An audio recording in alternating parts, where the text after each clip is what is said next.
Hi everyone, আসসালামু আলাইকুম। সবাই কেমন আছেন? আশা করি যে যেখানে আছেন ভালো আছেন। তো সবাই জানেন যে আমি গ্রামে যাওয়ার সময় একটা ভাবির কাছে আমার ছাদের সব গাছগুলো একজনের কাছে দায়িত্ব দিয়ে গেছিলাম। তো আসার পরে ছাদ বাগানটা দেখতে আসলাম যে কি অবস্থা আমার গাছপালা। তো এসেই দেখি মনটা খারাপ হয়ে গেল। তো আমার ডালিম গাছটা প্রায় মারা যাওয়ার অবস্থায়।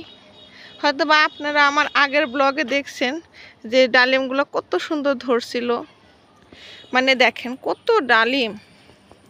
কিন্তু গাছের পাতা দেখি মানে বৃষ্টির পানি জমে মানে একদম গাছের গোড়ায় ছিল, অনেক পানি জমেছিল, এই কারণে ডালিম গাছটা প্রায় মারা যাওয়ার অবস্থায়।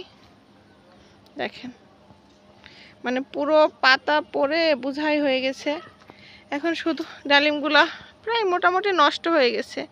দুই একটা হয়তো বা ভালো কিছু থাকলে থাকতে পারে, কিন্তু নষ্ট হয়ে গেছে। এগুলো আর কিছুদিন পরে মরে যাবে ডালিমগুলো। তো মনটা খারাপ হয়ে গেল আমার ডালিম গাছটা দেখে। আপনারা যারা হয়তো বা আমার আগের ব্লগ দেখছেন তারা জানেন যে আমার ডালিম গাছটা কত সুন্দর ছিল, মানে একদম সবুজ সতেজ ছিল। প্রায় মোটামুটি সব গাছই মানে অবস্থা খারাপ, আপনাদের দেখালেই বুঝতে পারবেন। এই দেখেন চাল কুমড়ার গাছটাও কি অবস্থা। যেহেতু আমি দীর্ঘদিন ছিলাম না, দীর্ঘদিন বলতে 6 দিন টোটালে ছিলাম না, এই কারণে এই দেখেন মানে গাছপালারগুলো অবস্থা খারাপ হয়ে গেছে সব।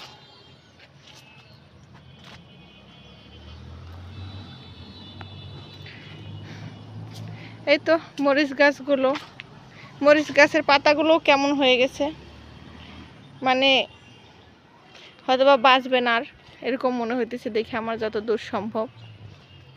এই দেখেন এই চাল কুমড়ার গাছটাও মারা গেছে, মানে একদমই বাজে অবস্থা। এই যে পুরো পানি জমে কি আর বলবো। আসলে নিজের গাছ নিজে যেভাবে যত্ন করা হয় আসলে আরেকজন বুঝে না সেভাবে যত্ন করাটা। দেখেন কি সুন্দর ধরছে। বেগুন গাছটা মোটামুটি ভালো আছে।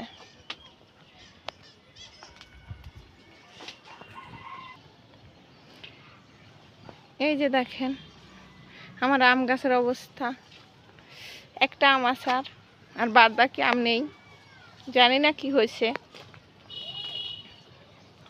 আর এই চাল কুমড়া গাছটাও মানে অবস্থা বাজে। আর এদিকের কিছু গাছপালা ভালো আছে, মানে সবুজ আছে। এই দেখেন পেঁপে গাছটা অনেক সুন্দর সবুজ হয়ে আছে।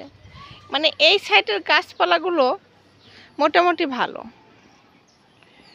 এই যে ভেন্ডি গাছে ভেন্ডি ধরছে।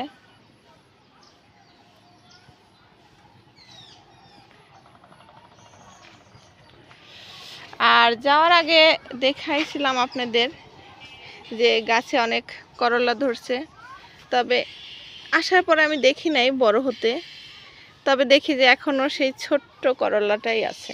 বুঝলাম না বিষয়টা, মানে সেগুলো কি নষ্ট হয়ে গেছে আর এগুলো কি আবার নতুন আসছে, এরকম হয়তো বা কিছু হবে, এছাড়া আর কি হবে।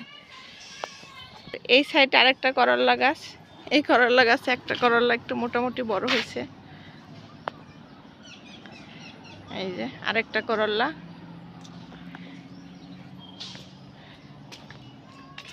দেখেন এই মরিচ গাছটা যাওয়ার আগে আপনাদের দেখাইছিলাম কত সুন্দর ছিল, পুরো সবুজ গাছটা ছিল। এটা কিন্তু আমার ইয়েলো কালারের সেই মরিচ গাছটা, মানে গাছটা পুরো শেষ। এই যে গাছের গোড়ায় পানির প্রয়োজন ছিল, তবে পানি পাইনি। এই যে গাছটা একদম, এই গাছটা একদম শুটকি হয়ে গেছে।